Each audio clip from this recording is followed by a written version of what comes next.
बिस्मिल्लाहिर्रहमानिर्रहीम। अस्सलामुअलैकुम स्टूडेंट्स। कल के लेक्चर में हमने पढ़ा था कि ऑपरेटर्स क्या होते हैं। डिफरेंट टाइप्स ऑफ ऑपरेटर्स हमने देखे थे, उनके नेम्स देखे थे। फिर हमने एक्सप्रेशन के बारे में पढ़ा था। एक्सप्रेशन क्या होता है। उसके बाद हमने फिर जो पहला ऑपरेटर था अरिथमेटिक ऑपरेटर, उसके बारे में पढ़ा था और साथ ही साथ अरिथमेटिक एक्सप्रेशन के बारे में भी पढ़ा था।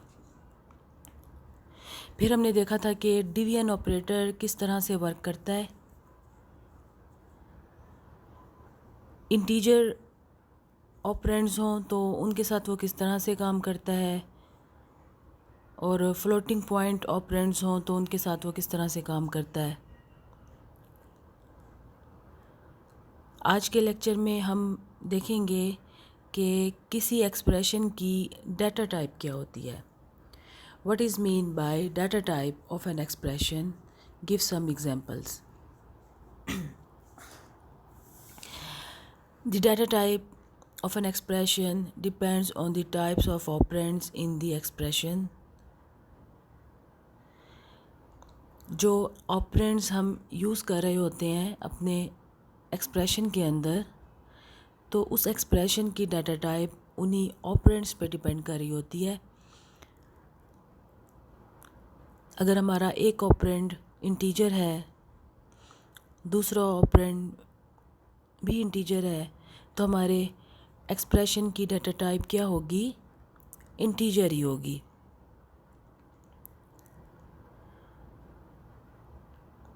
For example, the result of an expression is int if both operands are integers.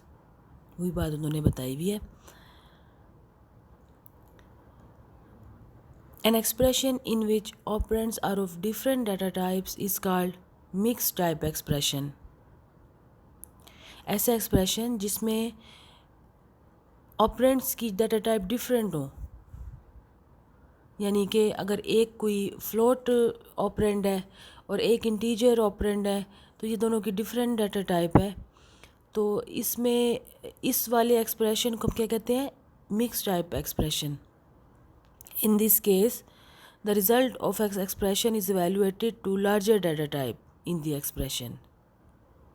और फिर जो लार्जर डाटा टाइप वाला ऑपरेंड होता है, एक्सप्रेशन जो है वही अपनी डाटा टाइप बना लेता है। एक्सप्रेशन की डाटा टाइप वही हो जाती है जो लार्जर ऑपरेंड की डाटा टाइप होती है। इंट और फ्लोट में लार्जर डाटा टाइप कौन सी है? फ्लोट। तो जब एक एक्सप्रेशन में इंटीजर वेरिएबल भी हो, यानी इंटीजर ऑपरेंड हो, और दूसरा वेरिएबल या ऑपरेंड जो है वो फ्लोट हो, तो हमारे एक्सप्रेशन की डाटा टाइप क्या होगी? फ्लोट होगी। Suppose an expression contains an integer and double as operands, the result will be operated to double data type. Example में वो कह रहा है कि अगर एक की इंटीजर है और दूसरे की डबल है, तो डबल आपको पता है कि लार्जर डाटा टाइप है, तो हमारे एक्सप्रेशन की डाटा टाइप जब वो एवेलुएट होगा तो एक्सप्रेशन की डाटा टाइप डबल ही हो जाएगी।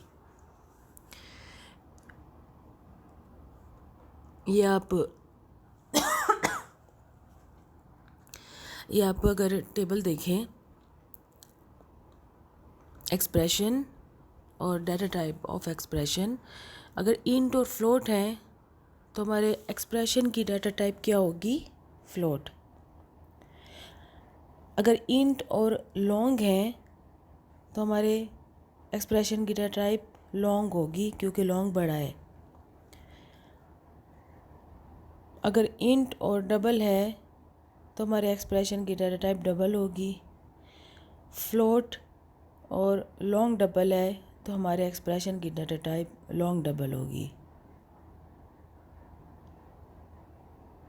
क्लियर है? ये मैं आपको अभी नोटबुक पे करके भी दिखा देती हूँ।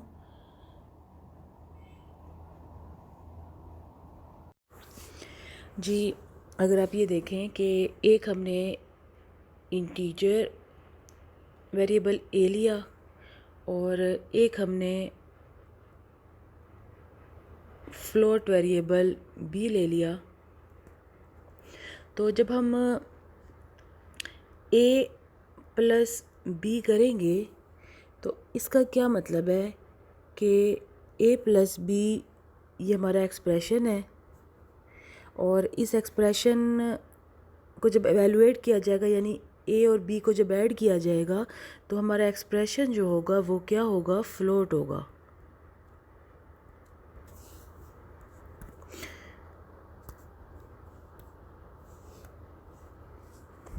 क्लियर है?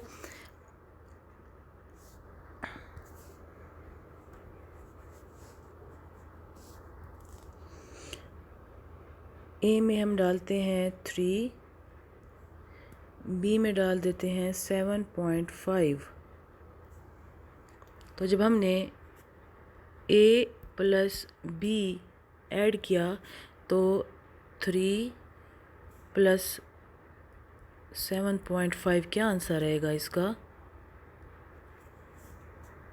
10.5। तो इसका क्या मतलब हुआ कि हमारा जो एक्सप्रेशन है वो उसकी डाटा टाइप फ्लोट है। 10.5 फ्लोटिंग पॉइंट नंबर है ना, 10.5 अब इंटीजर तो नहीं है। तो एक्सप्रेशन ने अपनी डाटा टाइप कौन सी कर ली, जो कि लार्जर डाटा टाइप थी, यानी कि बी की थी, फ्लोट की जो थी। बी के साथ जब इंटीजर ऐड हुआ ए, तो बी की डाटा टाइप बन गई, ऐड हो गई ए के साथ, तो हमारे एक्सप्रेशन की डाटा टाइप जो है वो बन गई फ्लोट। ठीक है। उसके बाद नेक्स्ट है describe assignment statement. A statement that assigns a value to a variable is known as assignment statement. Assignment statement क्या करता है कि वेरिएबल को वैल्यू असाइन करते हैं। जिस तरह अभी मैंने ए इक्वल टू 3 किया था, तो बीच में असाइनमेंट ऑपरेटर का यूज़ किया था। ये पूरी स्टेटमेंट मेरी जो थी असाइनमेंट स्टेटमेंट थी, ए equal to 3। The assignment operator equal is used in assignment statement to assign a value or computational result to a variable। ये ऑपरेटर जो है इक्वल का ये यूज़ होता है, इसको असाइनमेंट ऑपरेटर कहते हैं।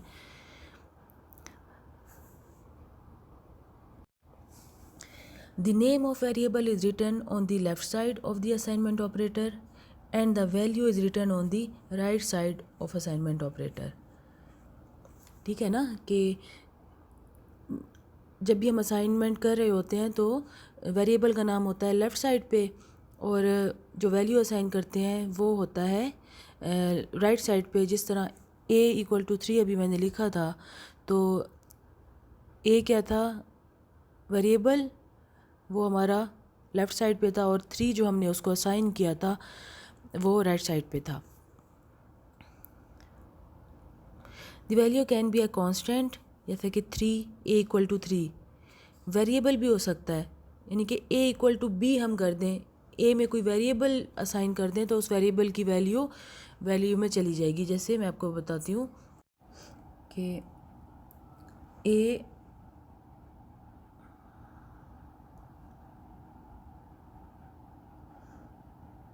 इक्वल टू 3 है, जो कि इंटीजर टाइप का है ए। इसी तरह एक हमने इंटीजर टाइप का वेरिएबल ले लिया बी, तो बी में हम ए असाइन करवा दें, तो बी में इस वक्त क्या होगा, बी में भी 3 आ जाएगा। यानी असाइनमेंट स्टेटमेंट में हम कोई कांस्टेंट भी असाइन करा सकते हैं, जिस तरह ये हमने कांस्टेंट असाइन कराया। असाइनमेंट स्टेटमेंट में हम कोई वेरिएबल भी असाइन करा सकते हैं, जैसे कि ये हमने किया। और कोई फंक्शन भी हम असाइन करा सकते हैं, एक्सप्रेशन भी असाइन करा सकते हैं। यानी अब जैसे ये एक स्टेटमेंट है C equal to A plus B, तो ये वेरिएबल सी भी ऊपर पहले डिक्लेयर कराना होता है, लाजमी कराना पड़ेगा आपको। ये तो मैंने अभी आपको जल्दी में इस तरह से लिख के दिखा दिया है, बेशक आप यहाँ पे इसको डिक्लेयर करवा दें।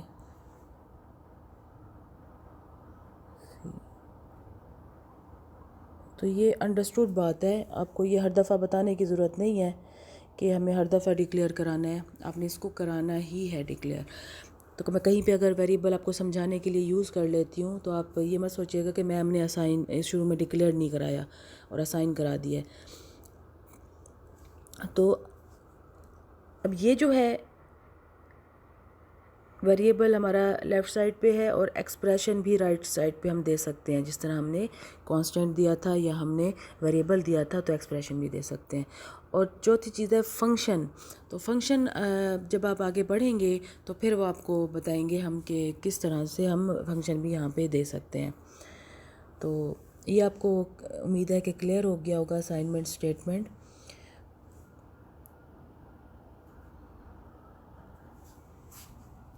अच्छा जी, इसका सिंटैक्स उसी तरह, variable equal to expression. Expression में वही कि कांस्टेंट भी हो सकता है, वेरिएबल भी हो सकता है और एक्सप्रेशन खुद ही हो सकता है या कोई फंक्शन हो सकता है। इसको मैं रीड भी कर लेती हूँ कि variable it is the name of variable to which the value is assigned. ठीक है, यहाँ पे हम लेफ़्ट साइड पे वेरिएबल का नाम देते हैं जिसको वैल्यू असाइन करनी होती है। Equal it is the assignment operator use to assign the value to the variable. Expression it is the expression whose return value is assign to a variable. यानी एक्सप्रेशन जो वैल्यूएट होके जो value फिर हम variable को दे रहे होते हैं। It can be a constant variable और combination of operands and arithmetic operators, कुछ भी हो सकते हैं। The expression on the right side is evaluated first. जो राइट साइड पे एक्सप्रेशन होता है उसको पहले इवेल्युएट किया जाता है, then result is assign to the variable on left side. तो उस जो लेफ़्ट साइड पे वेरिएबल होता है रिज़ल्ट उसको असाइन कर दिया जाता है। एग्जाम्पल जैसे कि a इक्वल टू 100, यहाँ पे 100 कांस्टेंट है। c equal to a plus b, यानी c को हम एक एक्सप्रेशन a प्लस बी जो है वो असाइन कर रहे हैं। a प्लस बी क्या है, एक्सप्रेशन है। इसी तरह x equal to c minus d plus 10, तो ये c माइनस डी प्लस 10 जो है ये हमारा एक्सप्रेशन है जो कि हम x वेरिएबल को असाइन कर रहे हैं। क्लियर है? इसके बाद हम देखते हैं कि what is l value and r value. अभी आपने असाइनमेंट स्टेटमेंट देखी थी तो उसमें आपने जो ऑपरेंड्स देखे थे लेफ़्ट साइड पे असाइनमेंट ऑपरेटर के और जो राइट साइड पे देखे थे असाइनमेंट ऑपरेटर के, तो ये हमारे क्या थे, ये ऑपरेंड्स थे। तो जो लेफ़्ट साइड पे थे इसको देख लें कि ये जो है लेफ़्ट साइड का ऑपरेंड ये हमारा कहलाता है एल वैल्यू, और जो राइट साइड पे हैं ये ए प्लस बी देख लें, ये है हमारा आर वैल्यू। इसी तरह अगर इसको देखें ये है हमारी एल वैल्यू और ये है हमारी आर वैल्यू।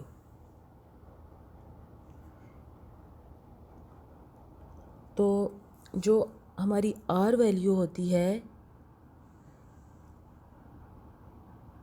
वो ज़रूरी नहीं है कि वो एल वैल्यू के तौर पे यूज़ हो, ये ज़रूरी नहीं है, हो भी सकती है, लेकिन r l value can be used as r value भी यहाँ पे आ सकता है। कैसे कि इसकी मैं कांस्टेंट के साथ एग्जांपल बताती हूँ कि ये हमारी एल वैल्यू है, ये हमारी आर वैल्यू है। तो ये स्टेटमेंट तो ठीक है, लेकिन क्या ये आर वैल्यू यानी 3 को हम एल वैल्यू के तौर पे यूज़ कर सकते हैं? नहीं यूज़ कर सकते। तो यही बात वो बता रहा है कि तमाम जो हैं एल वैल्यूज़ वो आर वैल्यू के तौर पे तो यूज़ हो सकती हैं, यहाँ पे ए आ सकता है इस जगह पे, लेकिन तमाम आर वैल्यूज़ एल वैल्यू की जगह पे नहीं आ सकती। तो यहाँ पे ये 3 नहीं आ सकता। और एल वैल्यू हमेशा एक सिंगल वैल्यू होती है, यहाँ पे हमेशा एक सिंगल वैल्यू होती है। आप जितने भी देख लें, ये बी देख लें, ये सी देख लें, लेकिन यहाँ पे हम एक सिंगल वैल्यू भी ले सकते हैं, सिंगल ऑपरेंड भी ले सकते हैं, यहाँ पे हम एक एक्सप्रेशन भी ले सकते हैं, फंक्शन भी आ जाता है।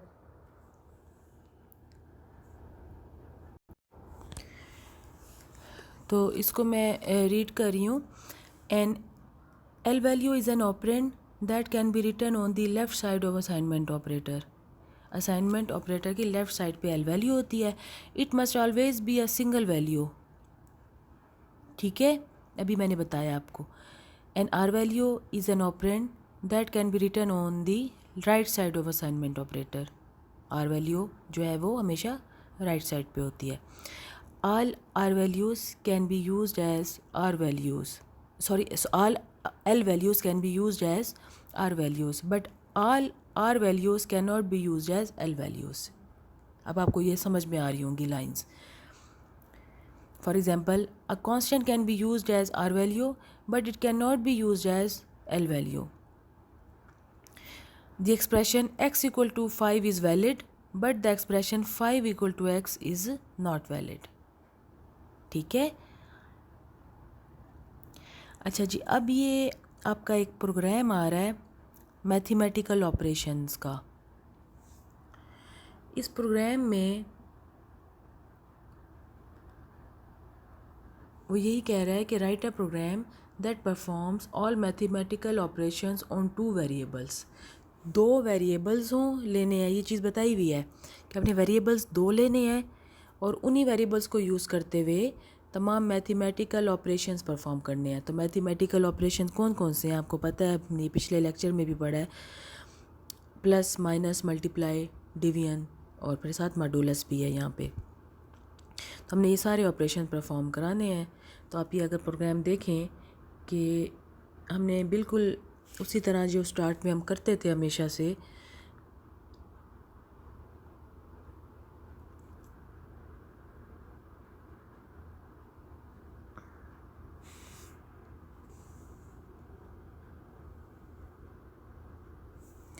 ये देखें पहली लाइन हमने यहाँ पे बिल्कुल उसी तरह ये इंक्लूड stdio.h, फिर conio.h, उसके बाद वाइड मेन हम वैसा का वैसा लिखते हैं।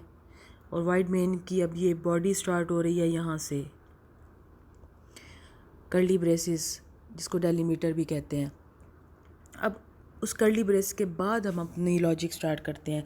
इंट ए बी, उन्होंने कहा हुआ है ना अपने प्रोग्राम में कि कोई से 2 वेरिएबल्स लेने हैं, तो हमने ए और बी ये 2 ले लिए। उसके बाद ए इक्वल टू, ए में हमने 10 असाइन कर दिया, बी में हमने 5 असाइन कर दिया। अब ए में 10 पड़ा हुआ है इस वक्त और बी में 5 पड़ा हुआ है। तो printf a plus b equal to ये परसेंटेज डी और ये बैक स्लैश एन, इसको अभी आप इतना फोकस ना करें,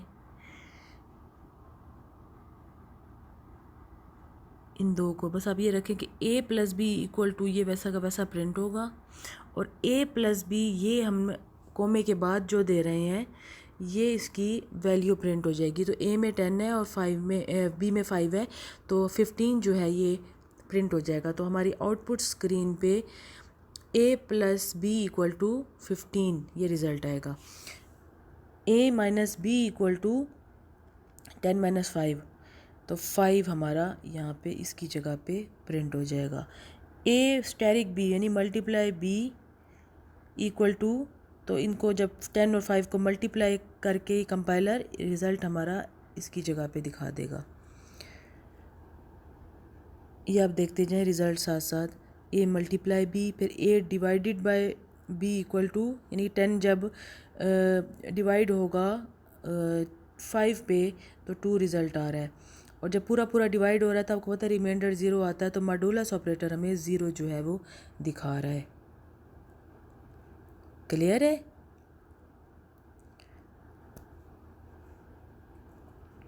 तो ये आपको प्रोग्राम की उम्मीद है ये समझ आ गई होगी। उसके बाद आप देखिएगा ये गेट सी एच हम हमेशा अपने प्रोग्राम में लगाते हैं। उसके बाद ब्रैकेट क्लोज हो रही है और प्रोग्राम भी हमारा एंड हो रहा है। तो ये फिर इसको आप देखिए, आज जो हमने पढ़ा है अच्छी तरह से देखिए, इसको समझिए और बार बार लेक्चर को देखा कीजिए। समझ जो चीज़ नहीं आती लेक्चर में बहुत डीपली मैंने हर चीज़ को एक्सप्लेन किया हुआ होता है, तो एक लेक्चर देखने के बाद आप बुक पढ़ें और फिर कोई चीज़ समझ ना आए तो दोबारा लेक्चर को देखें, तो आपको वो चीज़ क्लियर हो जाएगी। इसके बावजूद अगर समझ नहीं आती तो आप मुझे कमेंट कर सकती हैं। तो स्टूडेंट्स, कल तक के लिए फिर अल्लाह हाफिज़।